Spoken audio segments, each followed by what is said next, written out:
Hello बच्चों, स्वागत है आप सभी का गर्दा कोचिंग सेंटर में। आज हम लोग पढ़ेंगे न्यूमेरिकल का पार्ट 3।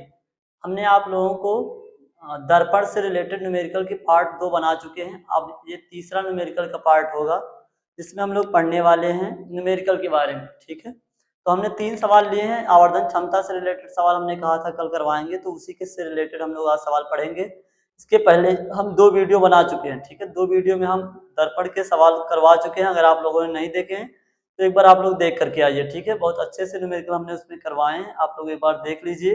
और दर्पण की सारी चीजें हमने पढ़ा दी हैं। अगर आप लोगों ने पिछले वीडियो नहीं देखे तो एक बार देख लीजिए। ठीक है, रिवीजन करके आइए। ठीक है, तभी समझ में आएगा, वरना समझ में नहीं आने वाला। ठीक है, तो आइए देखते हैं अपना पहला सवाल कौन सा है। सबसे पहला सवाल यहाँ पर दे रखा है, एक उत्तल दर्पण से 25 सेंटीमीटर दूर रखी वस्तु का प्रतिबिंब कितनी दूरी पर रखी है। एक उत्तल दर्पण, दर्पण कौन सा हो जाएगा, उत्तल। 25 सेंटीमीटर दूर रखी वस्तु, क्या रखी है, 25 सेंटीमीटर दूर रखी वस्तु का प्रतिबिंब वस्तु की लंबाई का आधा बनता है। क्या बनता है, वस्तु की लंबाई का आधा बनता है। नंबर 1, दर्पण से प्रतिबिंब की दूरी ज्ञात करनी है। नंबर 2, दर्पण की फोकस दूरी ज्ञात करनी है। ठीक है, कैसे करेंगे इन सवालों को, सबसे पहले देखेंगे हम लोग कौन सा दर्पण है, उत्तल दर्पण। दर्पण कौन सा है, उत्तल दर्पण। ठीक है, तो दर्पण हो जाएगा उत्तल। 25 सेंटीमीटर दूर रखी वस्तु, वस्तु की दूरी को हम लोग लिखते हैं u से, तो u का मान हो जाएगा 25 सेंटीमीटर। प्रतिबिंब वस्तु की लंबाई का आधा बनता है, यानी प्रतिबिंब वस्तु की लंबाई का आधा। प्रतिबिंब की लंबाई को हम लोग I से लिखते हैं। ये बनता कितना है, वस्तु की लंबाई, वस्तु की लंबाई को O से लिखा जाता है, की लंबाई का आधा, आधा मतलब 1/2, तो ये हो जाएगा I बराबर O/2। ठीक है, ज्ञात क्या करना है, सबसे पहले दर्पण प्रतिबिंब की दूरी ज्ञात करनी है। प्रतिबिंब की दूरी को हम लोग किससे लिखते हैं, V से, यानी कि V निकालना है। और फोकस दूरी यानी F निकालना है। तो क्या क्या फाइंड आउट करना है हम लोगों को, V का मान निकालना है और F का मान निकालना है। उत्तल दर्पण में केवल U का मान निगेटिव होता है, बाकी सब पॉजिटिव, तो यहाँ पर निगेटिव लगाएंगे। सबसे पहले करेंगे क्या, हमको एक फार्मूला पता है, M बराबर माइनस का V/U is equal to I/O। ठीक है, आवर्धन क्षमता से हमने जब पढ़ाया था तो वहां पर ये सूत्र पढ़ाए थे। ठीक है, तो फार्मूला क्या होता है, M बराबर माइनस का V/U या फिर I/O। तो इसे मान पुट करेंगे, हम इसको और इसको ले लेंगे क्योंकि यही हमको पता है यहाँ पर। ठीक है, U पता है, V निकालना है और I पता है, तो इसका इस्तेमाल करेंगे हम लोग। माइनस V/U, U का मान है माइनस 25 सेंटीमीटर, U का मान माइनस 25 सेंटीमीटर। जहां पर I लिखा वहां पर लिख सकते हैं O/2, तो यहाँ पर आ जाएगा O/2, नीचे फिर O हो जाएगा। जहां पर कुछ नहीं होता वहां 1 होता है, एक्सटर्नल और इंटरनल मल्टीप्लाई करेंगे। ठीक है, अंता अंता बाय बाय गुणा करेंगे तो कट जाएगा, O से O कैंसिल हो जाएगा। ठीक है, माइनस से माइनस कैंसिल हो जाएगा, तो क्या आ जाएगा यहाँ पर आ जाएगा V/25, V/25 बराबर, यहाँ बचेगा 1/2, कितना बचेगा, 1/2। क्रॉस मल्टीप्लाई कराएंगे तो कितना आ जाएगा, यहाँ पर 25 एकन्नम, यानी V, देखो V यहाँ पर है, V हो जाएगा। अब यहाँ पर 25 एकन्नम 25 और ये बटे में 2, उसको उधर ले जाने का कोई मतलब नहीं, फिर से यही लाना पड़ेगा। ठीक है, हाँ लाइट चली गई, रुकिएगा दोस्तों, एक बार देखते हैं हम। तो देखते हैं दोस्तों, हम लोग, लाइट जा चुकी थी इसीलिए थोड़ा सा अंधेरा लग रहा होगा, है ना। देखते हैं आगे हम लोग, हम क्या बोल रहे थे यहाँ पर, कि यहाँ पर क्या हो जाएगा, V हो जाएगी, V यहाँ आ जाएगी 25 एकन्नम 25 और बटे में 2, इसको भाग करेंगे तो V बराबर 12.5, 12.5 दूना 24 हो जाएगा, यानी 12.5 का आधा, 25 का आधा क्या हो जाएगा, 12.5, यहाँ आ जाएगा 12.5 सेंटीमीटर। आप लोग भाग कर लीजिए 2 से 25 को, इतना ही आएगा। ठीक है, तो ये क्या आ जाएगा, V का मान, यानी पहला आंसर हमारा आ गया जो पूछा था इसने, कि V की वैल्यू कितनी होगी, दर्पण से प्रतिबिंब की दूरी कितनी होगी, 12.5 सेंटीमीटर। ठीक है, 2 एकन्नम 2, 2 दूना 4, 2 पंची 10, इसको काटेंगे, काट लीजिए, 2 एकन्नम 2, 2 एकन्नम 2, 2 दूना 4, 2 पंची 10, यानी 12.5 सेंटीमीटर। ठीक है, तो ये V आ गया, लेकिन अभी क्या बाकी, दर्पण की फोकस दूरी ज्ञात कीजिए। दर्पण की फोकस दूरी अभी भी निकालनी है। ठीक है, तो हम लोग दर्पण सूत्र लगाएंगे। कौन सा सूत्र लगाएंगे, दर्पण सूत्र क्या होता है, 1/f is equal to 1/v plus 1/u। ठीक है, ये हो जाएगा दर्पण सूत्र। इसको अप्लाई करेंगे, कैसे करेंगे आइए देखते हैं। 1/f, f का मान पता नहीं, फाइंड आउट करना है, ज्ञात करना है। 1/v, v की वैल्यू अभी हम लोगों ने निकाली, कितनी आई थी 12.5, ठीक है, या फिर 12.5 प्लस 1/u, u का मान है माइनस का 25 सेंटीमीटर, तो यहाँ पुट करेंगे माइनस का 25 सेंटीमीटर। इसको आगे कंटिन्यू करेंगे तो 1/f इज इक्वल टू 1 बटे कितना हो जाएगा 12.5 प्लस माइनस माइनस 1/25, कितना हो जाएगा माइनस का 1/25। अब यहाँ पर अगर हम लोग देखें तो यहाँ पर है 12.5, यहाँ 25 है, इसके हर बराबर नहीं है, डिनोमिनेटर सेम नहीं है, तो कैसे सेम करेंगे, इसको 2 से मल्टीप्लाई कराएंगे। किससे मल्टीप्लाई कराएंगे 2 से, जो जिससे नीचे मल्टीप्लाई किए उसी से ऊपर भी करेंगे। जब मल्टीप्लाई करेंगे तो क्या आ जाएगा यहाँ पर 1/f इज इक्वल टू 2 एक नंबर कितना हो जाएगा 2 हो जाएगा, माइनस यहाँ पर 1 है तो 1 हो जाएगा और यहाँ पर हो जाएगा 25, क्योंकि इसके हर बराबर हो चुके हैं, यहाँ पर भी 25 और यहाँ पर भी 25, ठीक है। इसको जब हल करेंगे तो कितना आ जाएगा 1/f इज इक्वल टू 2 से 1 निकल जाएगा, बचेगा 1 और बटे में 25, f ऊपर ले जाएंगे सीधा करेंगे, ये 25 भी कहाँ चला जाएगा ऊपर, यानी f का मान कितना आ जाएगा 25 सेंटीमीटर, यानी फोकस दूरी कितनी हो जाएगी 25 सेंटीमीटर, ठीक है। तो हम लोगों ने इसमें क्या क्या निकालना था, दर्पण से प्रतिबिंब की दूरी यानी v निकालना था तो v आ गया, दर्पण की फोकस दूरी यानी कि f निकालना था तो f आ गया, ठीक है। आई होप कि आप लोगों को समझ में आया होगा।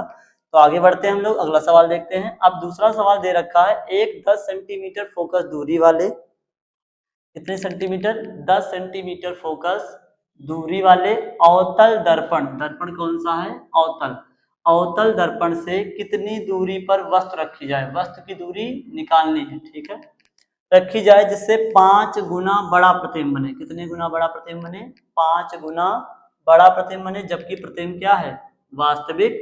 तो हमें ज्ञात क्या करना है, प्रतिबिंब की स्थिति भी बताइए, स्थिति ज्ञात करनी है, क्या ज्ञात करनी है प्रतिबिंब की स्थिति, ठीक है। आप लोग एक बार लैंग्वेज पढ़ लीजिए अच्छे से, ठीक है, जो जो दे रखा हम लोग नोट करेंगे यहाँ पर। सबसे पहले इसने क्या क्या दे रखा है, सबसे पहले अवतल दर्पण है, कौन सा दर्पण है अवतल दर्पण, ठीक है, दर्पण कौन सा हो जाएगा अवतल दर्पण 10 सेंटीमीटर फोकस दूरी है, तो फोकस दूरी को हम लोग f से लिखते हैं, f बराबर 10 सेंटीमीटर। फिर क्या कह रहा है अवतल दर्पण से कितनी दूरी पर वस्तु रखी जाए, वस्तु की दूरी पता नहीं है, ज्ञात करनी है। 5 गुना बड़ा प्रतिबिंब, m का मान हमने पहले भी कहा है कितने टाइम्स दे रखा है, गुना कितने दे रखा है, वही m होता है, क्या होता है m, जितने गुना कहता है वही क्या हो जाता है m, आवर्धन क्षमता, ठीक है। जैसे यहाँ पर कह रहा है 5 गुना, यहाँ पर क्या बोल रहा है 5 गुना बड़ा प्रतिबिंब, तो m का मान कितना हो जाएगा 5, ठीक है, कितना हो जाएगा 5। जबकि प्रतिबिंब वास्तविक हो, तो हमने बताया था जब प्रतिबिंब वास्तविक होता है तो माइनस कर लिया जाता है, हमने जब आवर्धन क्षमता पढ़ाई थी, अगर आप लोगों ने नहीं पढ़ा तो एक बार वीडियो जा करके देखिए, ठीक है। तो हमने आवर्धन क्षमता वहां पर बताए थे, तो हम बताए थे कि आवर्धन क्षमता अगर वास्तविक कहता है तो m का मान नेगेटिव होता है, और अगर आभासी कहता है तो m का मान पॉजिटिव होता है, ठीक है। तो यहाँ पर वास्तविक बोल रहा है इसलिए हम लोग क्या लेंगे m का मान निगेटिव लेंगे, तो फिर m बराबर हो जाएगा माइनस का 5। प्रतिबिंब की स्थिति भी बतानी है तो यानी v भी निकालना है, क्या निकालना है v भी निकालना है। तो आइए करते हैं सवाल को। सबसे पहले अवतल दर्पण है, तो अवतल दर्पण में सारी चीजें निगेटिव होती है, तो ये क्या हो जाएगा निगेटिव हो जाएगा, ठीक है। सबसे पहला कौन सा फार्मूला लगाएंगे, m बराबर माइनस का v बटे u, ये फार्मूला हमने पढ़ा है आवर्धन क्षमता में, हमने पढ़ाया है आप लोगों को, ठीक है। m का मान कितना है माइनस का 5 माइनस v और बटे u, माइनस से माइनस कट जाएगा, इसको जब सॉल्व करेंगे तो इसके नीचे लाएंगे क्रॉस मल्टीप्लाई, तो v एक नंबर v, इसका 5u से गुणा होगा, ये हो जाएगा 5u, ठीक है, यानी कि v की वैल्यू कितनी आ गई 5u आ गई, ठीक है। अब क्या करेंगे दर्पण सूत्र लगाएंगे, 1/f is equal to 1/v plus 1/u, ठीक है। इसको सॉल्व करेंगे 1/f, f की वैल्यू दे रखी है कितनी है माइनस का 10 सेंटीमीटर, यहाँ पुट करेंगे माइनस का 10 centimetre is equal to 1/v, v के जहाँ पर हम लोग क्या लिख सकते हैं 5u, क्या लिख सकते हैं यहाँ पर 5u, ठीक है। यहाँ कितना आ जाएगा 5u प्लस 1/u। कोई डाउट है तो आप लोग पूछिए कमेंट करके, अगर नहीं डाउट है तो हम लोग आगे बढ़ते हैं, ठीक है। और चैनल को सब्सक्राइब कर लीजिए, बहुत सारे लोगों ने हमारे चैनल को सब्सक्राइब नहीं कर रखा है, और लोगों तक शेयर कीजिए, ठीक है। लाइक भी कीजिए, ठीक है। हम लोग इस चैप्टर को इस वीक में शायद खत्म कर लेंगे, इसके बाद हम लोग अगला चैप्टर स्टार्ट करेंगे, ठीक है। तो आइए देखते हैं। फिर हम लोग यहाँ पर क्या करेंगे, इसका हर बराबर नहीं, यहाँ पर 5 यू, यहाँ पर केवल यू है, तो इसको किससे मल्टीप्लाई करेंगे, 5 से। नीचे भी कराएंगे और ऊपर, जिससे गुणा नीचे कराएं उसी से ऊपर कराएंगे, ठीक है, अंश में भी और हर में भी। तो यहाँ पर क्या आ जाएगा, इधर देखते हैं हम लोग, ये माइनस ऊपर लगाओ चाहे नीचे, उससे कोई फर्क नहीं पड़ता है। यहाँ हो जाएगा तो कितना, 1 प्लस 5 एकन्ना 5 हो जाएगा, और बटे में कितना हो जाएगा, 5 यू यहाँ आ गया, 5 यू यहाँ आ गया, तो यहाँ आ जाएगा 5 यू। इसको 5 से गुणा कराएंगे तो 5 यू हो जाएगा, 5 एकन्नम 5, 5 दूनी 10, ठीक है। हमारा आंसर कितना आ जाएगा, यू एकन्नम यू, और इसका इससे मल्टीप्लाई, 5 1 6 हो जाएगा, और 6 दूनी 12, तो यहाँ पर आ जाएगा माइनस का 12 सेंटीमीटर। यू का मान कितना आ जाएगा, माइनस का 12 सेंटीमीटर, ठीक है। यही क्या हो जाएगा, यू का मान, ठीक है। अब इसने पूछा था कि अगर वस्तु कितनी दूरी पर रखी है ये भी बताना है, और प्रतिबिंब की स्थिति भी बतानी है। प्रतिबिंब की स्थिति यानी v भी निकालना है, तो v कैसे निकालेंगे, यहाँ पर अभी निकाले थे हम लोग, v बराबर आया था 5u, कितना आया था, v बराबर 5u, तो इसको हम लोग लिख देंगे यहाँ पर 5u, और हम लोगों ने v का मान, u का मान निकाला है, कितना आया, माइनस का 12, और 12 पंचे 60 सेंटीमीटर, यानी v की वैल्यू कितनी आ जाएगी, माइनस का 60 सेंटीमीटर। तो यही इसका क्या हो जाएगा, आंसर हो जाएगा, ठीक है। इस प्रकार से सवाल को किया जा सकता था, 3 नंबर में सवाल आएगा, ऐसा अगर आएगा तो बढ़िया सवाल है। हमने अच्छे अच्छे सवाल लिए हैं, एक बार जिससे आपको सारी चीजें समझ में आ जाए। आई होप कि आप लोगों को समझ में आ रहा होगा। तो कहीं पर कोई डाउट है तो आप कमेंट करके पूछ सकते हैं, ठीक है। आइए आगे बढ़ते हैं। अगला सवाल है, एक 3 सेंटीमीटर ऊंचाई की वस्तु, कितनी ऊंचाई की वस्तु है, 3 सेंटीमीटर ऊंचाई की वस्तु है, ठीक है। वस्तु की ऊंचाई को हम लोग लिखते हैं ओ से, तो ओ बराबर हो जाएगा 3 सेंटीमीटर। एक अवतल दर्पण से, कहां से, अवतल दर्पण, दर्पण कौन सा है, अवतल, कौन सा दर्पण हो जाएगा, अवतल दर्पण से, ठीक है। 8 सेंटीमीटर की दूरी पर रखी है, तो दर्पण से दूरी जो होती है वो क्या होती है, यू, यू का मान कितना हो जाएगा, 8 सेंटीमीटर हो जाएगा।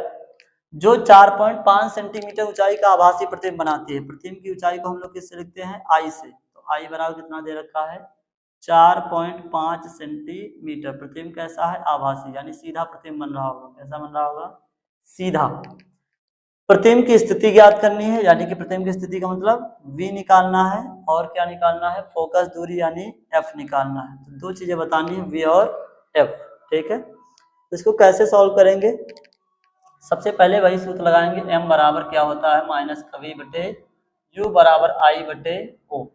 इसको जब सॉल्व करेंगे तो क्या हो जाएगा, इन दोनों को ले लेंगे, माइनस का v पता नहीं है, u का मान देखिए यहाँ पर 8 सेंटीमीटर की दूरी पर रखी है वस्तु, कितनी दूरी पर वस्तु रखी है, 8 सेंटीमीटर की। अवतल दर्पण, तो ये क्या हो जाएगा, निगेटिव, यहाँ पर आ जाएगा माइनस का 8, और इधर आएंगे तो आई का मान दे रखा है इसने 4.5, ओ की वैल्यू कितनी है, 3 सेंटीमीटर, ठीक है।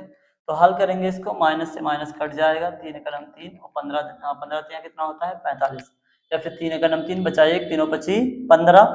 तो इसका कैंची गुणा कराएंगे, क्रॉस मल्टीप्लाई, तो कितना आ जाएगा, v एकन्नम v, ठीक है, और 15 8 होता है 120, लेकिन पॉइंट लगा एक अंक बाद, तो एक बात क्या हो जाएगा, पॉइंट हो जाएगा, यानी v की वैल्यू कितनी आ जाएगी, 12 सेंटीमीटर, ठीक है। v का मान कितना आ जाएगा, 12 सेंटीमीटर। अब इसको आगे कंटिन्यू करेंगे, कैसे लगाएंगे, अभी हम लोग को क्या निकालना है, फोकस दूरी निकालनी है, क्या निकालनी है, फोकस दूरी। फोकस दूरी कैसे निकालेंगे, फोकस दर्पण का सूत्र लगा देंगे, 1/f is equal to 1/v plus 1/u। Solve करेंगे इसको, 1/f, f पता नहीं है, निकालना है, 1/v, v अभी निकालें, कितना आया है 12, और प्लस 1/u, u का मान है माइनस का 8 सेंटीमीटर, ठीक है। यहाँ आ जाएगा माइनस का 8। अब इसको सॉल्व करेंगे तो कितना हो जाएगा, ये इधर लगा देते हैं हम, 1/f is equal to 1/12 plus minus minus का 1/8, क्रॉस मल्टीप्लाई कराएंगे, 8 एकन्नम 8 माइनस 12 एकन्नम 12, और 12 8 कितना हो जाएगा, यानी 12 गुणे 8, गुणा करा लीजिए, कराना हो अगर आपको। 1/f इज इक्वल टू कितना बचेगा, माइनस का 4/12 गुणे 8, 4 एकन्नम 4, 4 दूनी 8, यानी कि f बराबर आ जाएगा 12 दूना 24, इसको ऊपर ले जाएंगे तो माइनस का 24 सेंटीमीटर। फोकस दूरी कितनी आ जाएगी, माइनस का 24 सेंटीमीटर। मीटर। ठीक है, इस प्रकार से इन सवालों को हम लोग कर सकते हैं। ठीक है, अगर कोई डाउट है तो आप कमेंट करके पूछिए, हमने अच्छे से समझा दिया इन सवालों को। तो हम लोगों ने सवाल देख लिए, इस टॉपिक के सवाल बच गए थे, इसलिए हमने सोचा थोड़ा सा समय लेकर के ये सवाल हम आप लोगों को करा देते हैं। ठीक है, बाकी हम लोग मिलेंगे कल की वीडियो में। कल की वीडियो हम लोग नया टॉपिक पढ़ेंगे, अवतल दर्पण से बनने वाले प्रतिबिंब, यानी कि जो अगर वस्तु को हम लोग इसको बोलते हैं अवतल दर्पण से प्रतिबिंब का बनना। ठीक है, 6 स्थितियां जो होती हैं उसको हम लोग कल की क्लास में पढ़ेंगे। ठीक है, मिलते हैं कल की क्लास में, और आप लोग इनके नोट्स बना लीजिए, और या फिर हमने पहले भी कहा है आप लोगों को रफ कॉपी पर इनको लगाना है। ठीक है, आप पेन कॉपी लेकर के बैठिए और लगाते चलिए साथ में। तो मिलते हैं कल की क्लास में, तब तक के लिए अपना चैनल को सब्सक्राइब कीजिए, है ना, लोगों तक शेयर कीजिए और अपना सपोर्ट ऐसे ही बना कर रखिए। मिलते हैं कल की क्लास में, तब तक के लिए धन्यवाद दोस्तों।